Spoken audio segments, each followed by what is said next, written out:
Good day, good day. This is season 6, episode 7, overall episode 215 of the Decoding Podcast. Listen, Chris, when I added that today, you know how when we hit, 194, we were really excited that we got into that milestone. You know how that The kilometer marker. Don't call it that that. sorry, okay, whatever you want to call it. That feeling, that good feeling, I never wanted to go away. So every time we cast, I will add how many episodes we're at because we should celebrate every single one. We shouldn't wait for 194, 262. We don't need to hit those kilometer marks, as you call them, to feel good.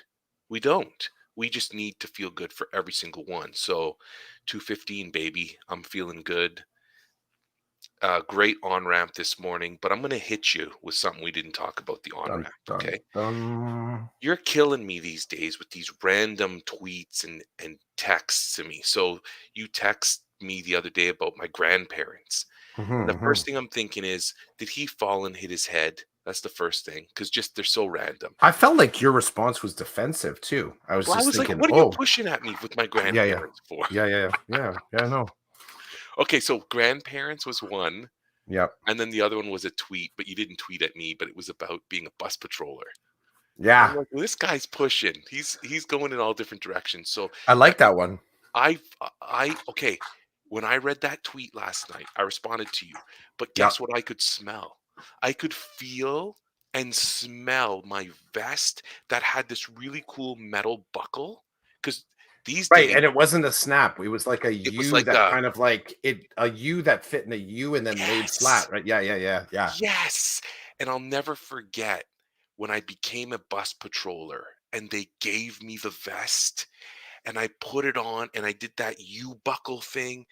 I could smell the vest, I could feel the metal, and then every lunch hour that year, a lunch hour, I would get on the bus with my lunch, and I would sit in the front, and all the kindergartens would get on, and we drop all the kindergartens off. I would get out, and I would stand in the street with my arms out and make sure there no cars coming, kids would cross, and then after we dropped off all the kindies, we'd pick up all the new kindies, and I'd eat my lunch on the bus between stops.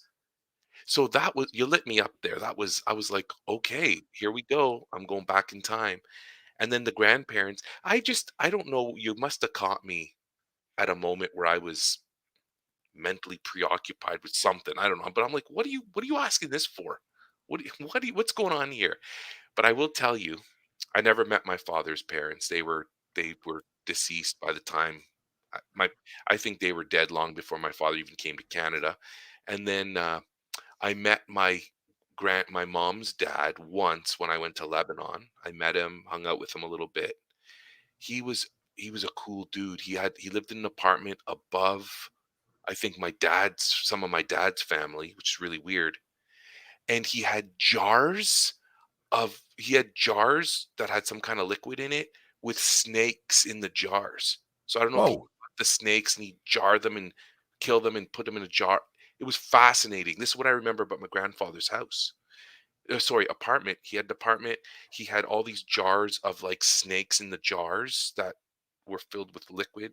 And then um the toilet wasn't a real toilet in my grandfather's place in Lebanon. It was a hole in the ground. It was like a pre-toilet hole in the ground with like a flusher that you pulled. It was whacked.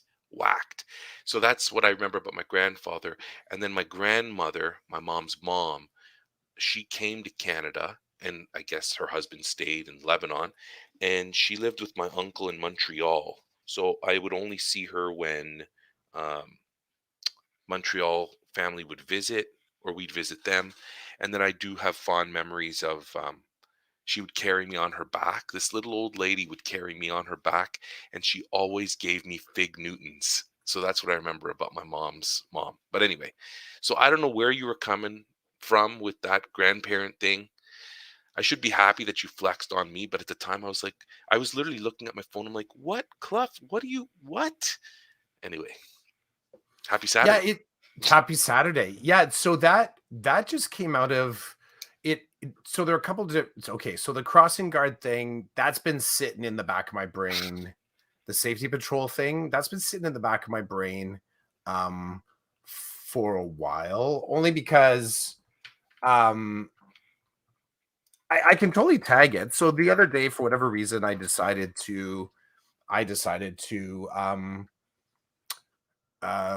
hot chocolate, which I never really do that much at home. And just the smell, because there was only a little bit left in the tin. Don't tell my kids, but I finished it. And so when I finished it, I'm sipping this hot chocolate. I'm like, what memory is this triggering? Like, it was triggering something in me. And right away it went back to, so for me, here's the thing. Like, when I make hot chocolate, I don't make it with water. I make it with milk. And there's something about when you take those Cadbury's, see what it was, I even remember it now, the Cadbury's hot chocolate packets, or the Carnation hot chocolate packets with the little dried marshmallows in it. That's what we were given. Um, or once in a while, I didn't mention this in the tweet, it was chicken soup, packs of chicken soup, but it was the same thing in the styrofoam cup. So I would come into the school, after the bell, after all the kids were, safely at the school, and I would go into the staff room. That was a big part of it too. I got to go in the staff room, right? I got to say I knew what the staff room looked like. And I would go over to the corner, the kettle, I'd put the kettle on, and they'd have the thing there, and there was a sign on the wall for safety patrol only. So I'd get to sort of make myself a hot chocolate or a cup of soup, and then I could bring it to class with me. And it was totally normal. It was totally normal. It's like, yeah, Cliff's on the safety patrol. There was a whole bunch of us on the safety patrol. So I think that's where that one came from. The other one is just more me, having pieces of my life come back to me. I wrote a poem, um, "A Place for Precious Things." It was actually inspired by, so props out to Mel White out there. She shared a poem with me that had some similar. It had something that triggered memories of my grandfather, basically. So props to Mel out there, and um, it got me thinking about like the idea of precious things. Like, I have a little container. See if I can find it. I don't know where yours is. So here's a dad thing. I have a container. I actually have two of them down here. Two plastic containers. Two plastic containers that are just, I don't know if you can actually see. I've labeled. It actually says precious. So I have like a thing here, and inside, like, it's like all my artifacts of stuff. So I can see in here there's some art that my kids have made. My wallet, like my actual, like, I have a little, like a Ridge wallet, those super slim kind of RFID blocking wallets, and that's the one that's just got my cards. Like, it's got 6 cards in it. That's all I carry. But like my full wallet that has like all my identification cards, my birth certificate, my social insurance card, that's inside the precious box here. That's inside there. There's some, I can see a Ted Ed button. I can see a button that says, "This is my Halloween costume." A random ribbon. I don't know what that's from. A fidget spinner, a magnetic fidget spinner. This is cool to kind of look at this. It's like a shadow box. Old watch bands. Watch bands, we know that. I have several rings, some from my grandfather, some from my dad. They're in this box. Oh, there it is. That one says precious too. There we go. Precious, precious. There's a jar in here. I don't know if you can see that. Can you see the jar of liquid? I don't even know what's in there. I can. Oh dear. Yeah, I don't even know what's in there. My kids, something that my kids gave me. So I'm in this mood, and I'm thinking about precious things.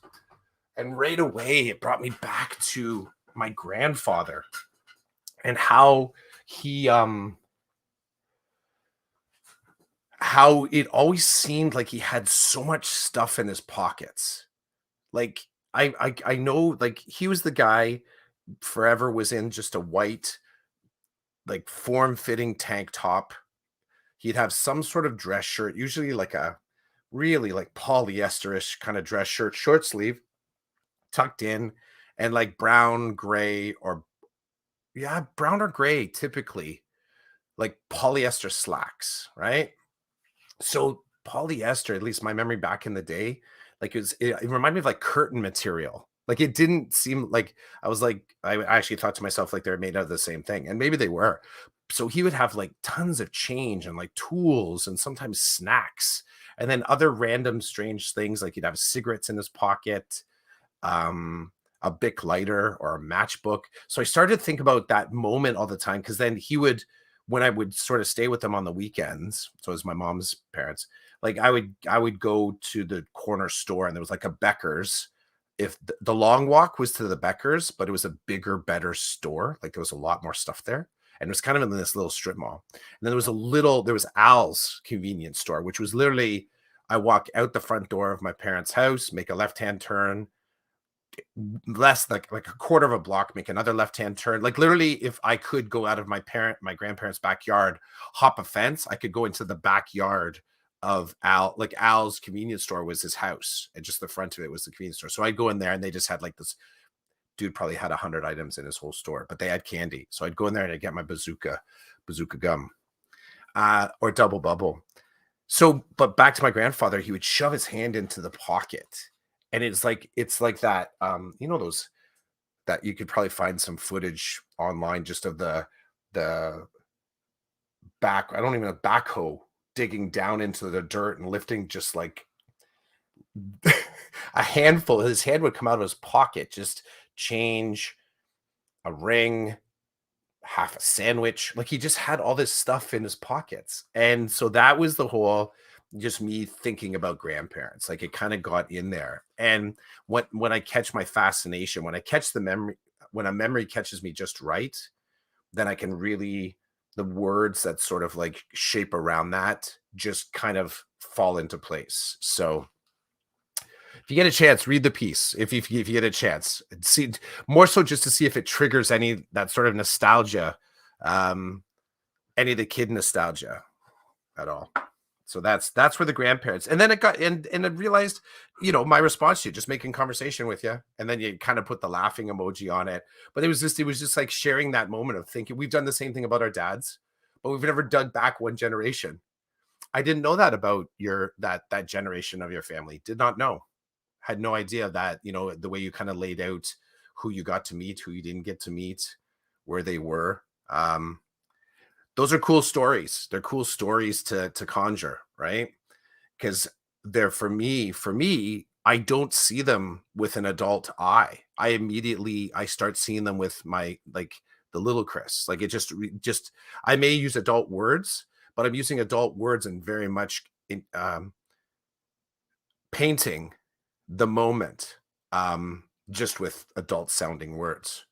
So that whole piece that I wrote about my grandfather, really, I wrote it. I'm like, yeah, I think I got it. I think I kind of nailed that piece.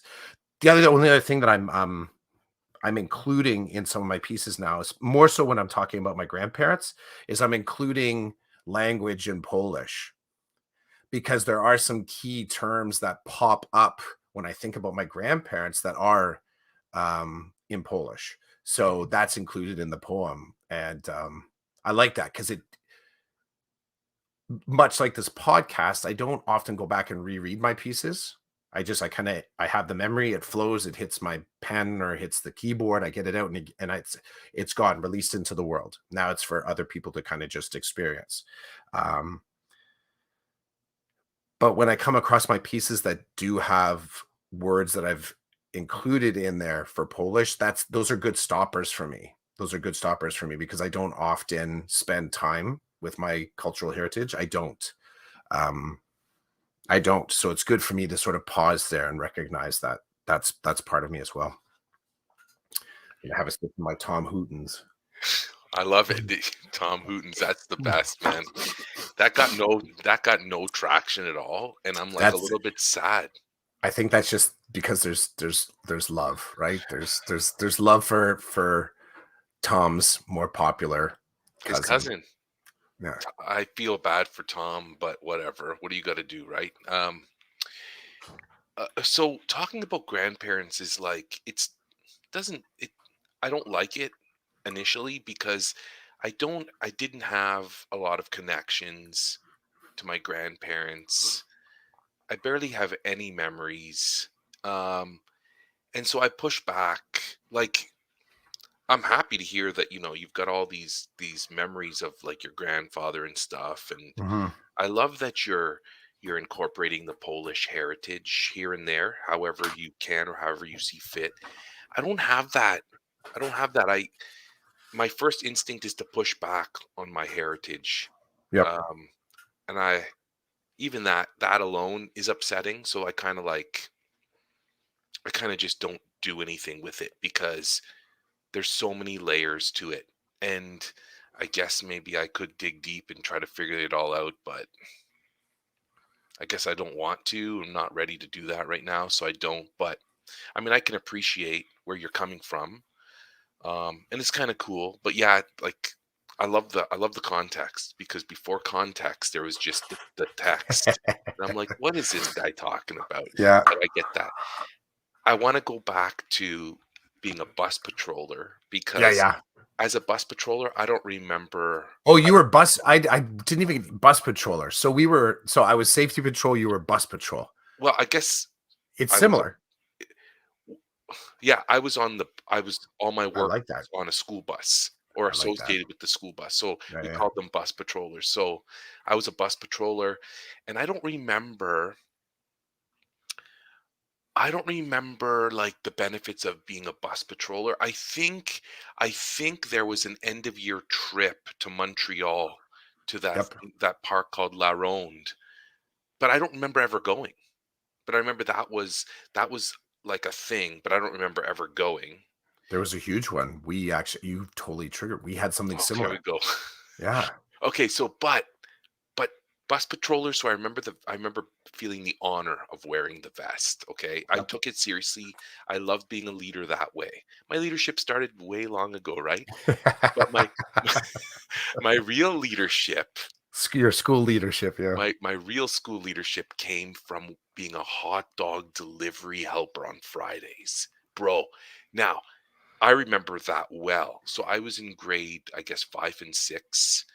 I was so this was my job. On Fridays, I'd get to leave class like 15 minutes early before lunch, go to the gym where the at the back of the gym was the kitchen, and we had all these moms, boiling dogs, putting them together in chocolate milk. And then my job with a crew of other kids, maybe 5 or 6 other kids, was to and they used those old cafeteria trays. They set up all the dogs and the drinks, and we would deliver them to classes.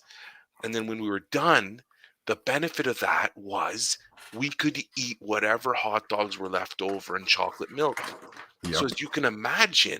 I as can. you can imagine, I could have been the next Joey Chestnut if I took it. If I knew, I I could have been like down in those dogs, like crazy. I could have been training, but I could easily like I could crush 4 dogs like without even thinking twice. So every Friday. My parents never had to do hot dog day because I would get hot dogs for free because I was helping, I was leading.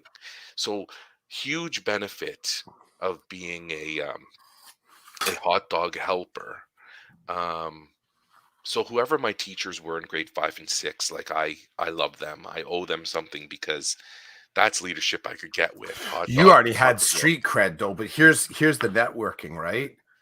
I did something similar, but from I will say when I think back on the clout that was that was established by being a responsible crossing guard, I knew a lot of people. I got to know a lot of different students, and a lot of students knew me, which I will say in the upper grades was useful because I was bullied. I was bullied by individuals that were older than me, but I always had like this whole crew of little kids that like little swarms of little kids that I could go and like I guess at the time it was like tower defense. I was using them to shield myself from being chased by the grade 6, 7, and 8s, right?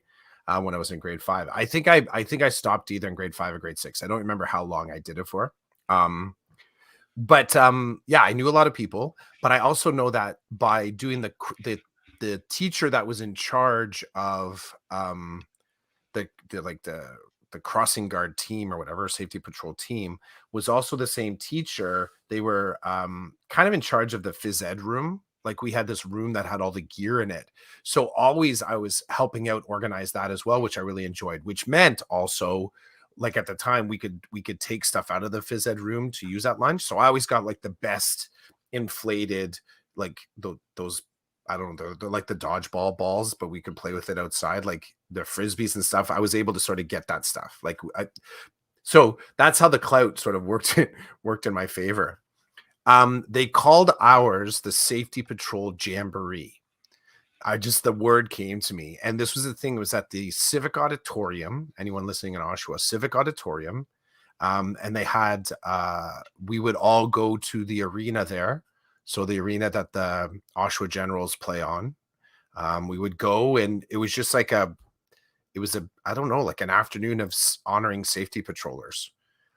Yeah, so it was the same thing. That was the big get together. That was the big get together. I have to I say, oh, sorry, you're gonna go ahead. I know, I was just and I think I loved it. Like, I think I actually loved doing that job. I I loved it. I loved being a bus patroller. I loved Yep. being a hot dog helper. And now the trifecta of my Mhm, leadership in elementary school mhm. was being part of the tech crew. So on Oh, Fridays were great for me. Hot dogs at lunch with chocolate milk, getting out of class early for that. And yeah. then maybe the last hour of the day on Friday, me and a couple of other people, our job was to go to the portables and to bring their computers into the school. So Hmm, the computers were on a like a desk with wheels, and we'd wheel it to the end of the portable, and then somebody would pick up the monitor, somebody would pick up the hard drive, and then two people would grab the table, we'd get it out, set it back up, and then drive it into the school, put it in the library. And I remember we were up to some shenanigans on Fridays. Like, we didn't get it done in 10 minutes. Like, we enjoyed ourselves. And just think, like, we were allowed to actually leave the school building, the school proper, and go to the back to the portables, and we'd walk into the portable and take the computer. Like, it was the bomb. Holy cow. Okay, so you've got, with your good grandparent feels, which don't really aren't good for me, we shift to me feeling really good about my school leadership in elementary school. I know you mhm. got good feels there too, but Yeah, yeah. I'm being selfish here. Like, I've got some good feels. Now, I have to say, we've got a couple of listeners. We had three. Cool. Somebody left. I guess they got bored or finished their muffin or shawarma sandwich before we were done. Nice, nice. But I would, if they want to, if you listeners out there, you millions of listeners want to drop a comment about your grandparents or something you did in elementary school that you remember that was kind of a cool experience, do it. Like, Chris and I are here to we're here to involve you if you want. If you want to jump in, and We're here to play. we're here to play. We're here to play. I already ate my shawarma, and You I got me wonder. craving shawarma. All right, hey, there's nothing wrong with that, right? No, I wonder if Ramona will make an appearance because of who the knows? blueberry muffin, chia, and poppy seed muffin. That's way too complicated for my tastes on a But it's muffin. Ramona. She's cooking up all kinds of stuff, baking up all kinds of stuff. Could be. Could be. Hey, Um, you go. no, no, you go. I'm starting to have these like pod, they're kind of like pod, memory pod. How do we brand this? Memory pod. I don't know. It'll come to me. Usually I'm fashioning this. It's kind of like the whatever happened to mindset, but I'm kind of thinking it from like sort of uh pod style and thinking about, and part of it is whatever happened to, like, I'm thinking about EDU. I'm kind of shifting back to EDU. Whatever But happened to EDU? well, here's how yeah, whatever happened to EDU. So, but here's when you were talking about moving the computers around, we had, like you said, when you said you got to lift the monitors, like for me, the monitor back in the day, elementary school, we had the pet computers, the Commodore computers. So you can search that one out. We had a whole um what's it called, fleet of those, and a fleet at my elementary school was four. And they were plunked in very specific classrooms, the senior grades, uh grade 6, grade 7, grade 8, from my remembering it. And I can remember actually Mr. Hranek, who was a grade 8 teacher, and Mr. La Rochelle. They were kind of the computer guys at the time. Um, they were the ed tech thought leaders, the fringe operators. But you see that pet Commodore computer, and it's like right out of the Matrix with the green sort of LED screen, um, and teeny tiny monitor, massive base. Thing looks like a little pyramid, right? Um, Anyways, when you talked about sort of having to move the separate peripherals, like that pet computer was like an all-in-one unit, and you just picked the whole thing up, or you had to go to it. But that got me thinking about that's what got me thinking about whatever happened to. And I've started to realize that as soon as I start to do that when it comes to EDU, or at least Ontario EDU, I start to realize how little I'm paying attention to some of those big pieces anymore. Like, I don't, my feeds right now, I'm doing something very opposite, is that I have a lot. I mean, my Twitter is still the primary feeding tube that I have in education. Um, but I'm suddenly following a lot more people, and a lot more different people than before. But I am, so just to kind of like throw it out there, the one of the things that I was thinking about was, I was thinking about Shane Lawrence, actually. And I know he's shifting to another pod, I think. And that was sort of just one of those, what's going on with Shane? That's what I was thinking about. What's going on with Shane? I think did he move over to the unprofessional pod, I think. I think he's over You there. you know more about this than I do. Like, I know we've talked about it, but Yeah, yeah. unfortunately, I've not been following Shane's Mhm, mhm. process. I do wish him well, though. I know he had a bit of a rough summer, so Yeah. Another one too that I'd started to think about was, what was it, last year, 2 years ago? There was remember the 4 Big Questions crew? You had Gorski, Donsky, Agua was a part of it, and, Kike Ojo Johnson, and they were having a weekly discussion about anti-racist practice. It was excellent. I think you had to get an invite to get to it, but I started to think about, like, I sometimes this just creates a checklist for me. I'm like, yeah, I gotta look back into that and kind of see what peeps are doing. Um, and then too, the whole, do you know our uh uh GIF? Who's the two, Jen Giffen? Are they still doing their pod? The one I about don't know. tech stuff? I Who's the haven't. other person? Shooks. Shooks. Yeah, Shooks and Giffen. Paulus Chuck. Paulus Yeah, Chuk. yeah, yeah, yeah. Polish truck. I don't Yeah. know if they're still doing it. So yeah, I started to think about these things that I haven't paid attention to in a while. Sometimes it's a decision just to move away and look in another direction. But it's also much like the safety patrol belt and thinking about my grandfather's treasure pocket, just stuff that could be pulled out of it. It was a little bit of nostalgia happening this week. I don't know why. It's cool though. Hmm. It Mada- maybe to me, maybe to oh, you. whatever. Yeah, I mean, yeah, yeah. it's all good. Madame Cooker, Rochelle. Hmm. I worked with her at Bauer for a little bit. She says that we had 4 computers out in the hallway between the grade 4 and 5 classes, and if you got your work done, you got to use them. Yeah. Ooh, I wonder what the use them part was. It like playing Snake? I'm trying to think of some of those old school games, that Minesweeper, these old school games that could pretty much be ported onto anything. And I don't know if Rochelle could sort of timestamp that. We had 4 computers, like, and I get it. We was very, very similar. Yeah, if you got your work done, talk about, like, the privilege, you get your work done. Um the Yeah, Carmen oh, San Diego. yeah, the original text-based one, right? So Rochelle, now I'm hoping, come on, Rochelle, timestamp this, because I actually remember Carmen San Diego. I didn't play it on the pet computer. I think I played it on the Commodore 64, which at the time, if you didn't have an Amiga, like some of my rich friends had Amigas, and Amigas were like, if you were a serious home computing kid, really. And then my buddy, his dad was a science teacher and was right into computers. He had an Apple IIe. So Mm. he had one of the first generation Apple computers. The Apple, if we had our choice though, my buddy Mike and I preferred to play. That's his dad was the computer person. We loved to play on that computer because there were some great games on there and on floppy disk. That's where we got to use floppy disk, which was cool. I had a friend named David, Mhm. and this is back in the day when we lived in an apartment building, and David lived in one of the houses, like in the complex below. So I'll never forget when David invited me over. Um, I left. It's one of the first times I got to like leave the apartment building on my own. So I left the apartment building and I walked over to David's house, which wasn't far away. And David was a Lego kid. He had Lego everywhere, and he had a bunch of IBM computers in the basement. His dad worked for IBM. Oh, okay. I'll never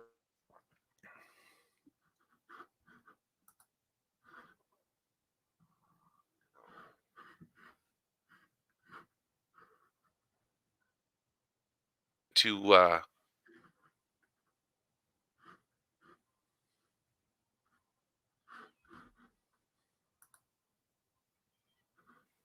this is weird. Do we get some lag there? Something's going on. Something really weird just happened. We're back. Any, yeah, this Okay. is. I'm hardwired, so I don't know why there'd Yeah, be me any too. issue. Me too. So anyway, We're we'll good. We're just keep back.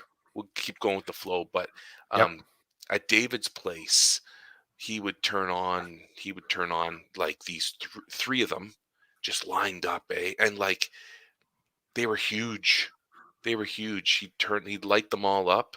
We'd wait a couple of minutes for them to start, and then we were playing all kinds of games. Yeah. It sounded like it just sounded like the house was going to take off. Yeah, So yeah. between the Lego and the IBM Did computers, he have a modem? Was oh, he bro, I don't know. okay, I don't okay. know. I just remember, like, I was drunk with dopamine. Like, I Yeah, was being rewarded left, right, and center, you know what I mean? And absolutely. he was not only did he have this cool stuff, he was a cool kid, so it was like, I get to hang with my buddy, I can I had no Lego. None, okay? No Lego. Nowhere near like, computers? No. So anyway, that was cool. But thanks, Rochelle, for jumping in and dropping the computer story in the game.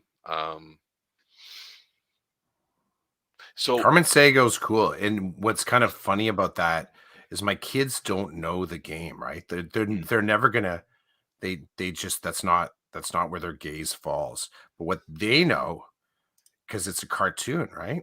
It's a yeah, show. So they know that as a show. crazy, crazy, crazy Yeah, stuff. I like it. I like it though. Where in the world is Carmen Sandiego? I watched it for a bit, Yeah. but yeah, then I let it go. It didn't do But much for me. It was interesting at first, but then too much thinking, I think. It was too cerebral for me. yeah, I had to let it cartoons go. too cerebral. Um, can I land on I'm curious what you're seeing. Um, what do you I've had a lot of kind of cool conversations this past. Can I pivot? Pivot. Can I get a pivot? All right, here we Sure, go. Steven. Pivot. Thank you. Thank you. So yeah, just curious what you're seeing as far as um do you do you come and get it? Do you notice at all sort of like the crews and the clubs that are popping up at schools? Do you ever, or even just from, from your own kids' point of view, does it seem like that stuff is coming out full force, or does it seem like schools are still kind of tentative in that space? Are you noticing anything there? I am. I'm noticing that things things seem to have returned to normal now. And what sorry, things Return seem to before? yes, things to me when I enter into school, it sounds and looks and feels like pre-pandemic. Mm, And there's always a hint though, like I'll be walking in the hall and I'll look in a classroom and I'll see a teacher or a staff member wearing a mask or a kid wearing a mask. And it's like, oh yeah, COVID's still here. Um, the other day I met a student that I'm going to be working with, and the student was wearing a mask. And so the Mm, first question I asked was, would you feel more comfortable if I wore a mask? And the student said, you can do whatever you want. I said, no, no, that's cool. I appreciate that. But if me sitting with you talking about the things we're going to talk about, which is kind of heavy stuff, like mhm, if me not wearing a mask is going to interfere with me building a relationship with you, like I really like to know, because I have no problem wearing it. I'm choosing not to, but if you would feel better, I'll put the mask on. It's no factor for me. The kid was like, "Do what you're gonna do." I'm like, "Awesome." So I'm gonna choose not to wear one, and I'm gonna respect distance even more than usual because you are wearing one. So it's interesting because I'm like, I'm not gonna be that guy. I'm not gonna be that guy that's like, "Oh, I don't have to wear one." I'm working with people in vulnerable situations. I don't need any more on our plate than we already have. So it's like, so that was interesting because everybody else just walking around like nothing's happened. mhm. And then you bump into somebody who's you're gonna have to work with closely and they're wearing a mask. So I'm good to go with the flow because I can wear my own mask now, which makes it even more fun for me. I can put on Yeah. my beard mask and I can feel good, and I can still keep my beard. Like I can keep living pre-pandemic. Mhm, But dude, no, I'm like I walked into a school the other day, 2, 3 weeks ago, 2.5 weeks ago. I go to the office and I'm like, hey, I'm here to see so and so. They're like, oh, there's an assembly in the gym. I was like, excuse me? She's like, mm. the whole world was in the gym. I was like, whoa, okay. I said, well, I'm not going And anywhere. we're We're back. back. Yeah. Yeah. So, and I'm like, an assembly. She's like, yeah, it's a concert. I was like, whoa, this kid's not going to want to see me during. So, anyway, but I was like, whoa, you know, Yeah. concert in the gym with everybody in there. Okay. Yeah. COVID never happened. But anyway, yeah, there. One So of I'm feeling everything's ticking at 100% now. Yeah. Yeah, You? we What's yeah, your we vibe? have yeah, we, it's what's so here's attention. Let me put out attention there. Yeah, we've got a lot going on. We got a lot going on at the school. Um, Clubs, groups, um, teams, and everything is back face to face. But there's a really interesting tension emerging. The tension is it's a big challenge right now to get transportation, just in general. Like to get transportation for anything, big challenge. Um, some of that union based, some of it politically based, some of it just, you know, I almost imagine because they've turned that faucet back on of everything up and running again. I think part of it might even be capacity based, as in some of the um, transportation companies not running at full speed. So I have no data to support that. There's some of the things that I'm wondering. Um, so you have that, and then put that right beside the sudden volume of clubs and groups running. So that creates a teacher absence load because you have to have coaches and teachers to sort of monitor, facilitate, and basically be the leadership in these groups. And then you also have teacher illness. So what's noticeable is that, like, I've had a lot of on calls, which, anyone's listening, on calls just where you're like you have duties and on calls. So duties is where you know it ahead of time, typically. So I might have calf duty all week.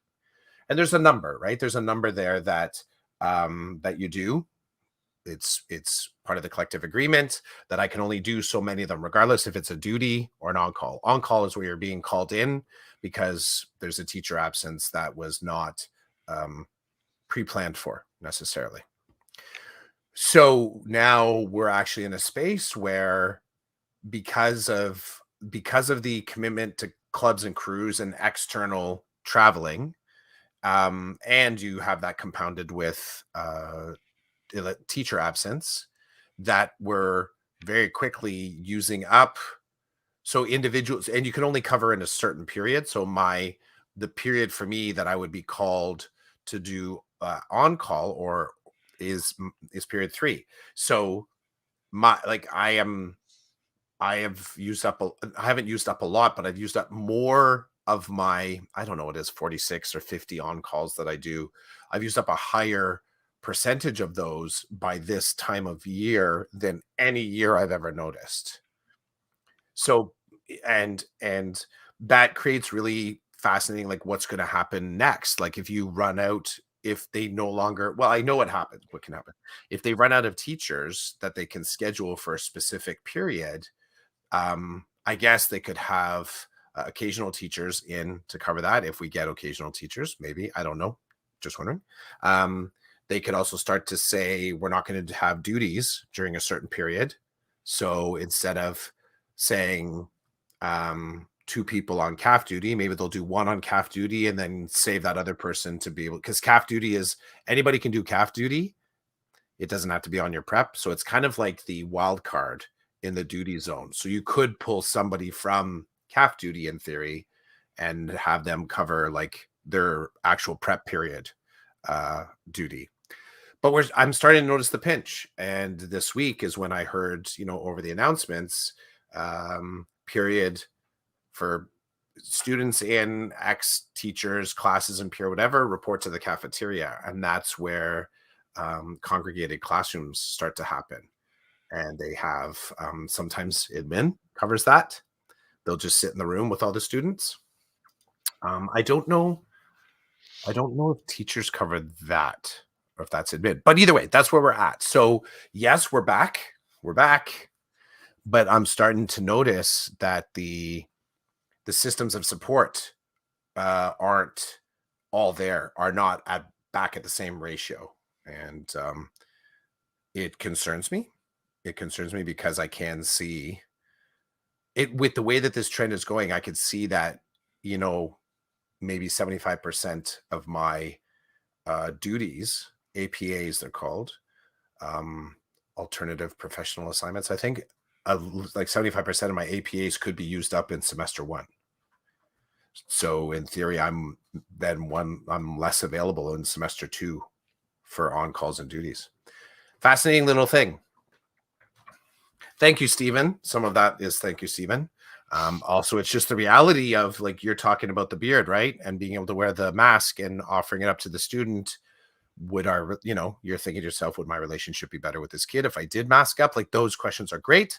The reality of that is that many individuals are not masking. So we're now in a space where you're walking into, like, it's just one big vector, the school, right? You have no idea where it could come from, but definitely teachers are getting taken out with um, teachers are getting taken out.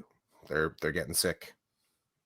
It's just common conversation now. Like, oh, you see, we're not in a space now that when you see a 1 day absence, you're like, yep, probably.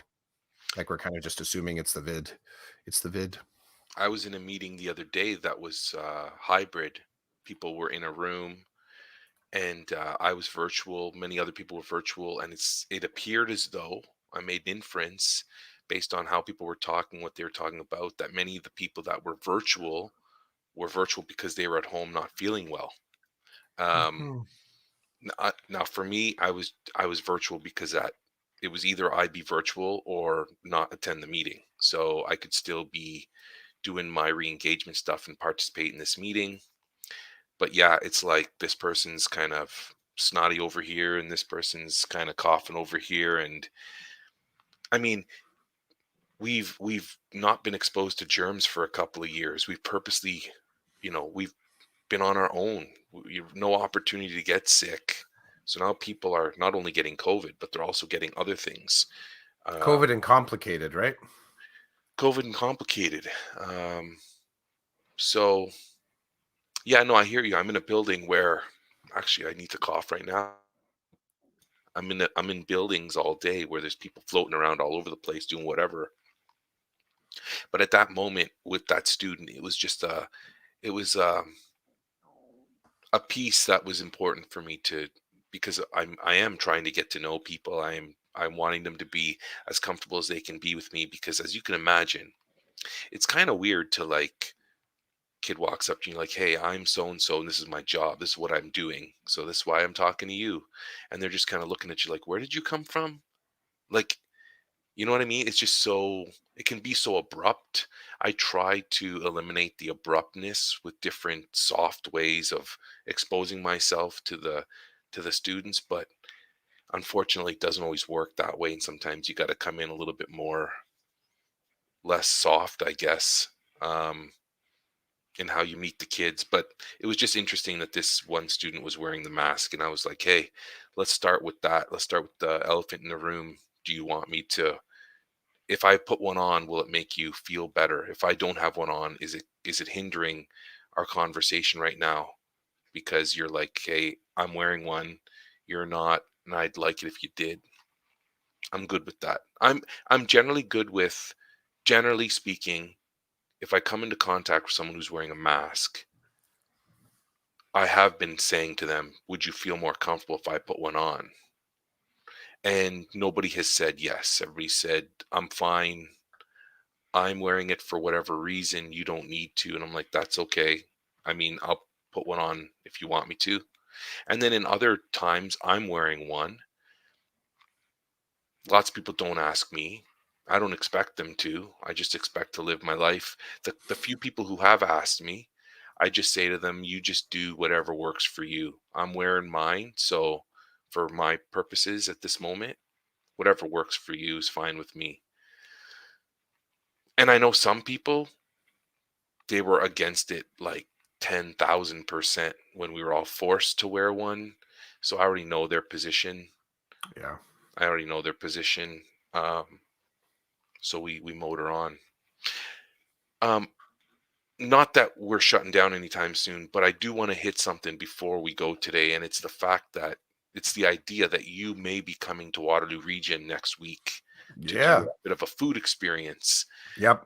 Um, so I wanted to talk about that a little bit. So hey, for anybody who wants to get a picture with Clough for his autograph when he's in Waterloo Region, Hey, Waterloo. hey Guess who's Waterloo, coming to town? Clough's coming to town. We're gonna do one of That's our food awesome. adventures. Woohoo. Rochelle, if you're still here, um, it Want it my won't it autograph. won't be a vegan experience. Although I have to say, I still want to try that fake meat place that we never got to the one time. Better burger? No, I don't remember what it's called, bro. I don't remember. Yeah, yeah. Um, but You yeah, need they're to make it burgers us that then. look delicious, but apparently they're not real meat. So, They're full of lies. the- yeah, they're full of lies. Delicious burgers full of lies.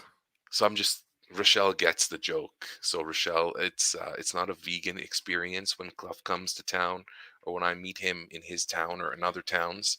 But for anybody who's interested, just hit us up. Let us know. Maybe you'll meet up with us at one of the places. We have let our book club for men connections know that Clough's coming to town, and we'll see how it plays out. But anyway, yeah, Clough. So Clough, can you talk about some of the places you've considered eating at, or is it Yeah. still all Can I? you're gonna pull up? He's getting the list. Clough makes a list. It's pretty good. He makes the list, checks it twice. I think I look at the hours of operation for those places, and I try to help map out which place to go to first, second, third. All right. Ready for this? I'm ready. Okay, so a place called Kim's Kitchen, Okay. J&K Cuisine Caribbean Grill and Bar, Mm. Panj Tara Bar and Grill. What kind of food is that, Panchtara? What Panj would they be Tara serving? Yeah. is calling it up. Give me a second here. Oh, no problem. No problem. Um, so Panj Tara is Indian. Oh, okay. Yeah, yeah. That's what I thought, but I didn't want to just Yeah. come to a No, it's all good. conclusion It's yet. all good. Pinup Arcade Bar. Oh, Pinup Arcade Bar. Okay. I'm doing my work. And then another place called Champa Kitchen. Mm, And that's I think it might be Thai. So there's a little bit of a Asian, Southeast Asian kind of flavor on this. I'm getting that Um, vibe. yeah, yeah, yeah. But who knows? Like that's just so that's like five, right? Champa Kitchen, Pinup Arcade, Panch Tara, J&K Cuisine, the Caribbean Grill. I want to hit. I need to get like some because we didn't. I don't think we got that oxtail. We need some oxtail. Hopefully they have it. And then Kim's Kitchen. It's Korean, so we'll put that up against the chicken. I feel like one of the threads is finding the best kind of Korean chicken Mm, dish, which I think we're okay with, keeping that as one of the items, right?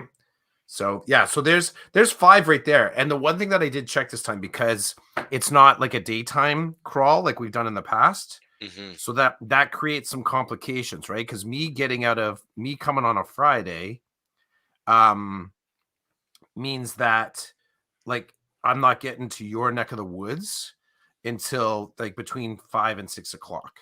So mhm. one of the criteria has to be that these places are open just a little bit later, just so that we're making sure that we're able to kind of hit them up right. Right, right. Now, um, okay, so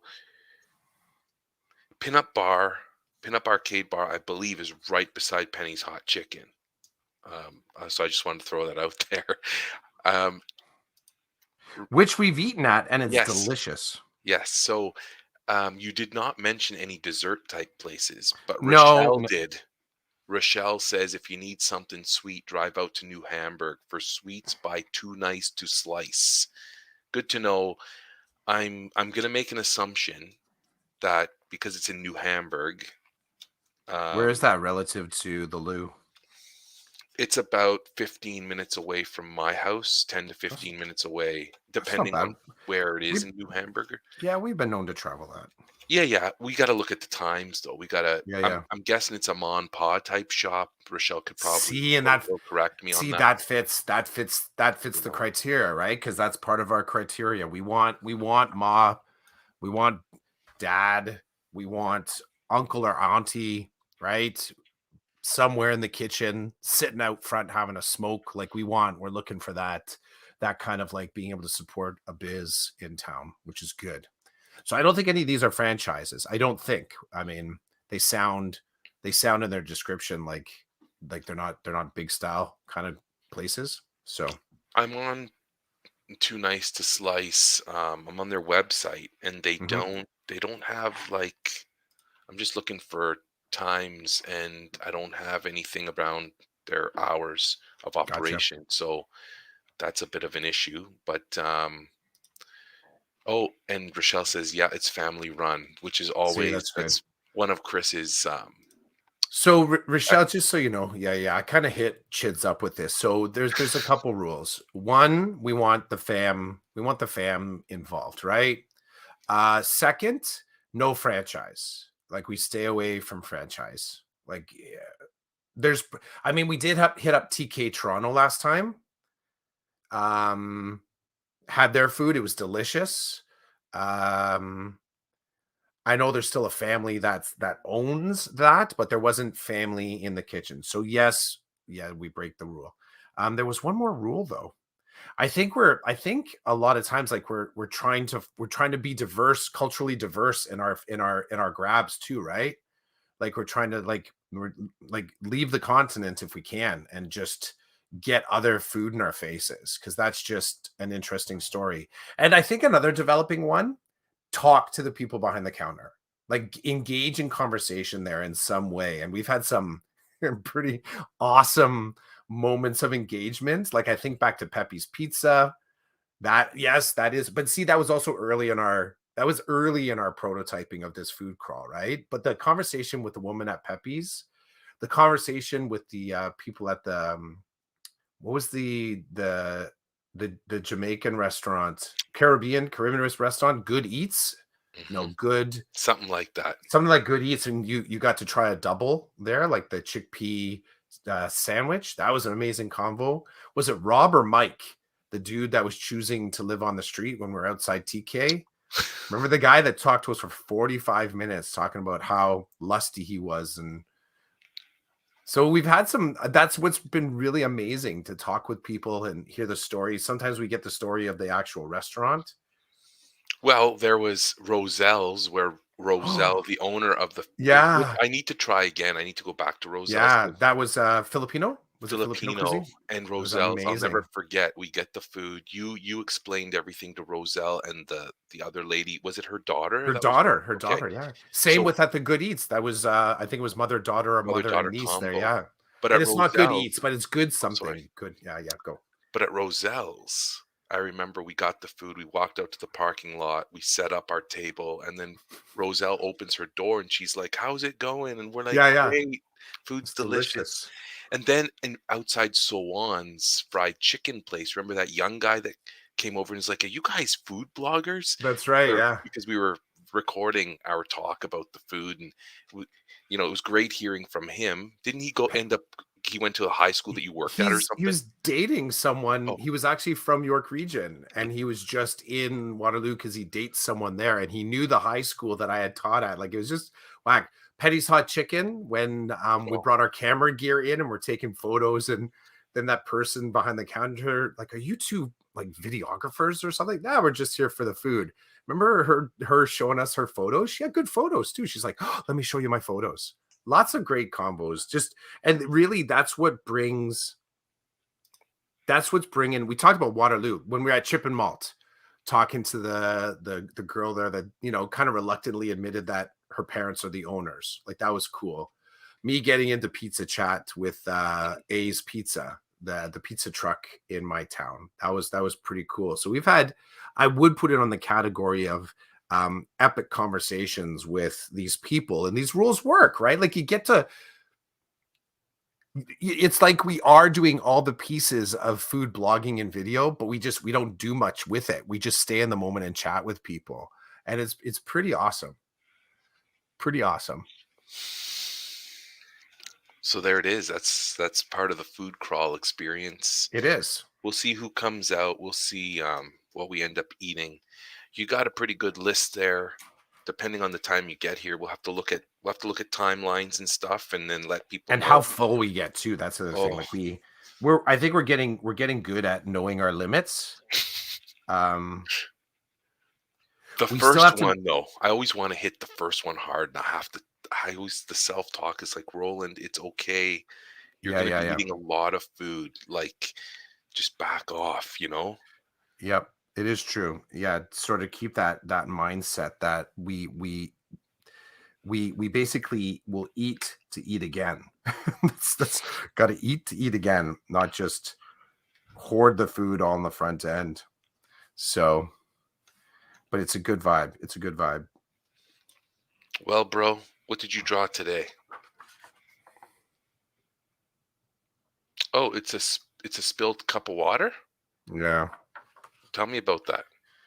I was thinking about our leadership conversation in the on ramp. Oh, like Yeah. real leadership, not the hot dog stuff, safety Yeah. patroller Yeah. stuff. Yeah. Well, that's real leadership. It's got to start somewhere. I think it was just in the on ramp, some of the conversations I've been in this week, you and I just talking about how stretched thin the idea of leadership and mentorship is. And that coverage isn't leadership, right?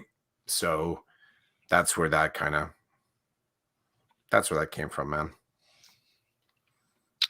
Ramona just decides now because Ramona is royalty. She comes and goes as she pleases. She is the president of our fan club, correct? True. Yes, Ramona says good morning, late to the party today. It's okay, Ramona. There's no early or late. You do you. I hope you appreciated my tweet because as I was tweeting about, I'm thinking shawarma, right? But I know, Ramona, that may not be your vibe. So I thought you were more of a blueberry, chia, and poppy seed muffin type. Hey, if I'm out of line, you just let me know. Um, no worries. It's good. It's all good. But you're always welcome at the table. So I thought of you when I was thinking food. Like, Ramona's got some kind of crazy ass muffin going on over there. Oh, she says no chia in my muffins. Ramona, That's my t-shirt. what? No chia in my muffins? That's a mug. That should Yeah, be a mug. that's a mug, a No, t-shirt. That's a base. Yeah, I'm that's also a sticker, a yeah, bumper yeah, yeah. sticker. Yeah, yeah. That's it. Yeah. Maybe it could be. Maybe it could be. That could be our new health supplement. Our new laxative. That's it. It's our new laxative drink because as we're getting older, we need to have supplements and extra fiber. And it's no chia in my muffins um, laxative Okay, so we from decoded. oh, Ramona says she only shares her muffin secrets with us, That's right? And true. as I literally post them on YouTube for everybody to see. But anyway, Shh, don't speak. Don't speak. Don't speak. uh, so then I think, okay, if I have to remove the chia seeds, then I want to say blueberry lemon poppy seed muffins. I could do that. Does that work, Ramona? That that would work for me. You notice Chris keeps telling me what's working for him, and I need to Yeah, know if it works for Ramona. that's true. Ramona must be all baked out and turkeyed out from last week. Could be. Was it last week? That That was was just last week, bro. Thanksgiving? Okay. That's not only last week. That was just Monday. It's Oh, not even last. It's not even last week yet. If technically, there we go. strawberry rhubarb. Some straw barb. A little bit of straw barb. Um, Halloween's coming. Yes. It is the only day of the year Hmm. where I say to both of my boys, we can go out as we can start trick or treating when you want, and we can end trick or treating when you want, and it doesn't Hmm. matter what the weather is like. I'm happy to supervise and walk 10 feet behind you. It's the only Hmm. day of the year that I do that. I never do that. Now There's. I think my oldest won't. He didn't go last year. I don't think he's going to go this year. But my youngest already has. He's been contacted, or he was contacted last week and said, "Hey, Halloween's coming. Are we going to do this like we did last year?" And I'm like, "Are you committing?" He's like, "Yeah, I'm committing." So he's already committed to a group of kids and who take it very seriously, which I appreciate. I appreciate that. I don't like this nonchalant, privileged, I can get candy when I want. No, you can't. Dress up, go out for hours, and get your candy. Now, what's even more motivating to my son is that he's supposed to have power skating on that night. Well, Mm. earlier that night. So I know we're going to get into, do I have to go to power skating? And I'm going to have to look at now he doesn't know this yet, but I have to look at the timelines. I have to look at the timelines because when he gets home, he's going to need to shower and eat. Is if that's going to get in the way of his candy collection, then I'm not going to let him go to power skating. And I don't think he's going to have an issue with that. He's probably going to be very happy that he's not going to power skating. So I got some things on the brain all around Halloween. What happens with Halloween at your place, Clough? We historically someone stays behind to hand out the candy, and someone goes with the kids. That's it's that straight up simple. Um, this year we negotiated at the last minute. Kind of depends on what mood we're kind of vibing, because there's good bad to both, right? I always like, well, because you're up and down and up and down if you're in the house. I'm not the person that sits out front and like I'm the person that goes in and starts to watch a movie or goes in and starts to cook something and then the doorbell goes and they come back out. Um, and because we have a two-door system on our house, like we have we got the front screen door and then there's like kind of like a foyer and then our front door. Um, it's a constant, like it's just the up and down. And sometimes kids are screaming outside the screen door, so they don't actually even come in and ring the doorbell because it's right. They think like they're walking into somebody's house, so it's all over the place. Um, I don't know what my older one is going to do this year. Hasn't been much chatter about it.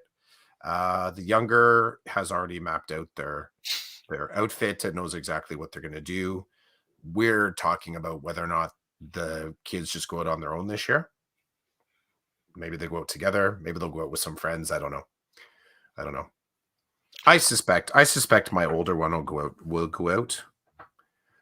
I don't think it'll. Actually, that's all. Yeah, I don't know if it'll be more or less joyful. They both kind of dig going out and walking the neighborhood and strategizing what's the best way and all that other kind of yada yada that happens. So I don't know if I don't know yet if I'll be 10 feet behind or if this is the year me and Karen just stay home and hand out candy. I have to say selfishly, uh, when my son goes with certain people, Mhm. the other some other dads join. So it's That's fun for cool. me. Yeah. So like last year it was funny. Last year my son had no idea what he was going to do. He had some friends that he wanted to go with who were already going with other people that my son didn't want to spend time with, which I Mhm. really appreciate. Like I like that he knows that he doesn't want to be around certain people or that Yep. certain people bring a vibe that doesn't work for him. Yep. That's And so excellent. he was literally a free agent until like a day before. Somebody on the hockey team is like, "Who are you going with?" He's like, "Nobody," and which would have been fine. I would have walked behind him or walked beside him.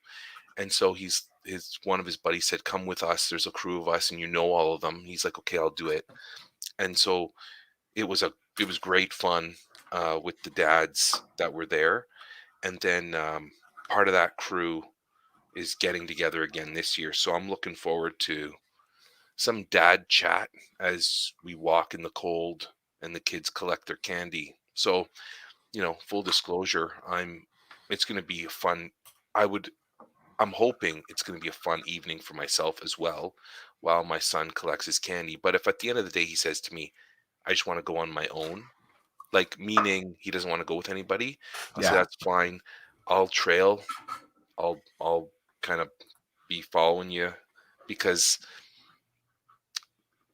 I don't want you being out at night on that night all by yourself. So Hmm. now, if my 16-year-old says he wants to go trick or treating, I'm all for it. Put a mask on so nobody knows you're 16 and do your thing. Don't be an idiot. I'm the big, there's cameras everywhere. Let's use those to our advantage, not to cause us problems. There's cameras everywhere. So if you want candy, throw a mask on, wear a warm jacket, and go get your candy. But he won't want to. Man, I was still going when I was 16. Me and my friends, we'd put a mask on, we'd go, and then we had we had different outfits for certain houses because they gave out good stuff. So we wanted to make sure we hit those places a couple of times. Like that's where we were. That's what it was about. Kids these days, I tell you. I'm happy your son's mapped everything out. That sounds like J-Man to me. He knows what Yeah. he's gonna do, right? Yeah. Yep. He's up for the joy, right? That's what it is. He's up for the joy. He's a joy seeking free spirit that way. So um and But he's set, like he's got what he needs to be able to action it when the moment presents, so he can stay in the moment because he knows that it hasn't presented itself yet. So likely as of like 4 or 5 p.m. the day of, he'll be making the decisions as to what that will look like, and you go along with it, right? Like, so if we're walking, if they're going to go on their own, then we're going to set some rules so that that works safe too, right? tell me about your daughter. Is she entering into a space where it doesn't interest her anymore? No, I don't. It's not as much that. I think it's just more that stuff is busy. So it might actually just be a matter of prioritizing. And what I mean by that is there could be homework. There could be something that they say I need to be in this space more than that space. It's actually it's a very clear-headedness and gratification delay that I appreciate. It might be maybe they just go out for a little bit. I'm confident and comfortable just with them deciding again however they want to roll with it. They want to go out. I know that they have a costume, so they have something mapped out. So again, they're setting up their checklist so that they can be in the moment and decide too. I think they'll end up going out. I think they'll end up going out. They'll hustle to get their homework done and everything in place and then go out. It's a Monday, which kind of blows, but Hmm. Hmm. But in some ways, you know, we only every 6 years we get it on a weekend. So they should change it. They should make Halloween the like the last third weekend, Saturday yeah. of every October. Like, I don't know why we can't make that happen in 2022. Yeah, don't know. Don't know. Okay, There bro. could there Well, could be there could be there could be it could be that the day is because the day is kind of co-opted by commercialism, there could actually be spiritual, religious, or cultural reasons why All Hallows Eve is sort of like the 31st. So shifting it would be purely for out of convenience and marketing, really. So that would be a guess of without me doing any Googling right now, that it could just be a significant day in other spaces, right? I guess the equivalent, I mean, you could say the reversal of that or similar. Why don't we just move the 25th of December to a different day that's more convenient? Right? Like that's what we could be talking about here. And people are like, what? No, we can't. Well, it's a commercial adventure too. So I hear you. I hear all those things loud and clear. I hear you too. Thanks for being hearable. No problem. Th- This was season 6, episode 7, 215. Celebrate all of them, baby. 215 of the Decoded podcast. Thanks, Rochelle and Ramona, for That's the jumping in. crowd. That's the crowd. Yeah, That's the crowd. yeah. Decoded. That was pretty good, eh? That was pretty good, Chris. You caught me off guard. That was right. I'll have to listen back on the audio to see if that or if it just sounds like creepy old man breathing into the microphone. Decoded. All right. I think creepy old man talking to the microphone is what we do every week. But anyway, that's it for us. So I'll see you next week, I hope. Yeah. Peace, man. Okay, peace.